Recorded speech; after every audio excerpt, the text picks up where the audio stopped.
நண்பர்களே, ஆண்டவர் இயேசுவின் உயிர்ப்பு விழாவிற்கு அடையாளமாக ஈஸ்டர் முயலையும் ஈஸ்டர் முட்டையையும் நாம் வாழ்த்து செய்திகளில் பார்த்திருப்போம். பல நேரங்களில் நாம் சிந்தித்திருப்போம், எதற்காக இந்த முயலும் முட்டையும், உயிர்ப்புக்கும் இவற்றுக்கும் என்ன தொடர்பு? இங்கு முயலும் முட்டையும் அல்ல, மாறாக பல நாடுகளின் வழக்கங்களை பார்க்கும்போது ஆண்டவர் இயேசுவின் உயிர்ப்பு விழாவினை ஒட்டி ஒவ்வொரு கலாச்சாரத்திலும் பல அடையாளங்களும் பாரம்பரிய கதைகளும் நிறைந்து காணப்படுகின்றன. அந்த வரிசையில் நெதர்லாந்து நாட்டின் நான் பங்கு தந்தையாக பணிபுரியும் லார்பேக் பங்கில் உள்ள ஈஸ்டர் முயல் முட்டையிடும் கதையினை நாம் பார்ப்போம். நெதர்லாந்தில் கத்தோலிக்கர்கள் அதிகமாக வாழ்கின்ற மாகாணம் நார்த் பிராபாந்த்.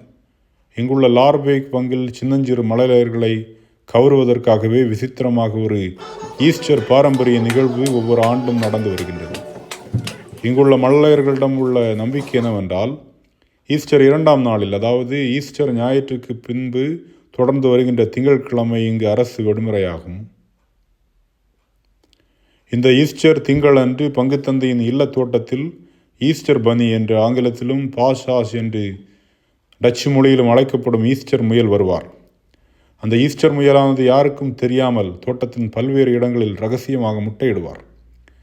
இந்த முட்டைகளை மழலையர்கள் தோட்டத்தில் சென்று தேடி கண்டுபிடிப்பார்கள். என்னப்பா, முயல் எப்படி முட்டையிடும் என்று நீங்கள் கேட்கலாம். ஆனால் இந்த விழா மரபின்படி ஈஸ்டர் முயல் மட்டும் முட்டையிடும். ஆண்டுக்கு ஒரு முறை ஈஸ்டர் திங்கள் அன்று மட்டும் லார்பேக்கில் இந்த ஈஸ்டர் முயலானது முட்டையிடும். இதை நீங்கள் நம்பதான் செய்ய வேண்டும். ஆகா, கதையை கேட்கவே நன்றாக இருக்கில்ல. வாங்க, சிறுவர்களுக்காக உருவாக்கப்பட்ட செகண்ட் டே ஆஃப் ஈஸ்டர் கொண்டாட்டங்களின் நிகழ்வுகளை காண்போம். ஈஸ்டர் 2ஆம் நாள் காலை மழலையர்கள் அனைவரும் பெற்றோர்களுடன் பங்கின் தோட்டத்தில் வருவார்கள். உயிர்ப்பு கதைகளை சொல்வதற்காக வழிகாட்டிகள் அவர்களை தனித்தனியாக அழைத்து செல்வார்.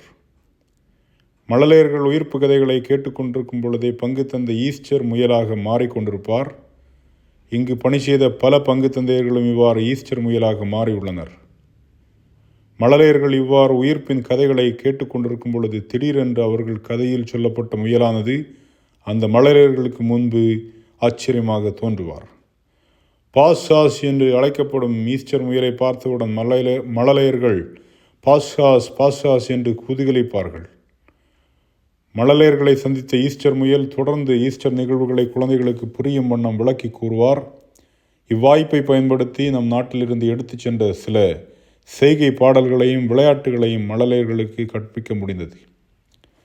இதன் பின்புதான் மிக முக்கியமான நிகழ்வு உள்ளது. அதுதான் மழலையர்கள் தோட்டத்தில் சென்று ஈஸ்டர் முட்டைகளை தேடும் நிகழ்வாகும். ஆம், தோட்டத்தில் உள்ள ஈஸ்டர் முட்டைகளை சிறுவர்கள் தேடி தேடி கண்டுபிடிக்கார்.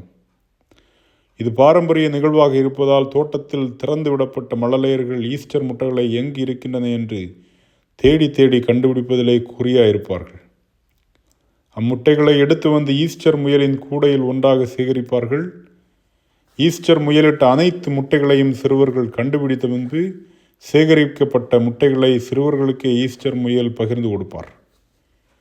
சிறுவர்கள் கூட குறைய சேகரித்திருந்தாலும் அனைவருக்கும் சரிசமமாக பகிர்ந்து வழங்குவார் ஈஸ்டர் முயல். முட்டைகளை சேகரிக்கும் நிகழ்வு நடந்து முடிந்தவுடன் சில விளையாட்டுகளை இந்த ஆண்டு புதிதாக நடைமுறைப்படுத்தினோம். இவ்வாறு இனிதே நிகழ்ந்தது ஈஸ்டர் 2ஆம் நாள் கொண்டாட்டம். இப்போது வீடியோவின் துவக்கத்தில் கேட்கப்பட்ட கேள்விக்கு வருவோம். உயிர்ப்பு விழாவென்று எதற்காக முயலும் முட்டையும்? உயிர்ப்பு விழாவானது இயேசு சாவை வெற்றி கொண்டதை கொண்டாடுவதாகும். அந்நாளில் நாம் வாழ்வின் வளமையை கொண்டாட வேண்டும். முயலையும் முட்டையையும் வாழ்வுக்கு அடையாளமாக மக்கள் இங்கு காண்கின்றார்கள். முட்டையிலிருந்து புதிய உயிர் வருகிறது என்பதால் அது வாழ்வின் துவக்கமாக பார்க்கப்படுகிறது. அதேபோல விலங்குகள் முயலானது ஆண்டு முழுவதும் குட்டியிட்டு இனப்பெருக்கம் செய்து கொண்டே இருக்கும். ஆதலால் முயலும் வாழ்வுக்கு ஒரு அடையாளமாக பார்க்கப்படுகிறது.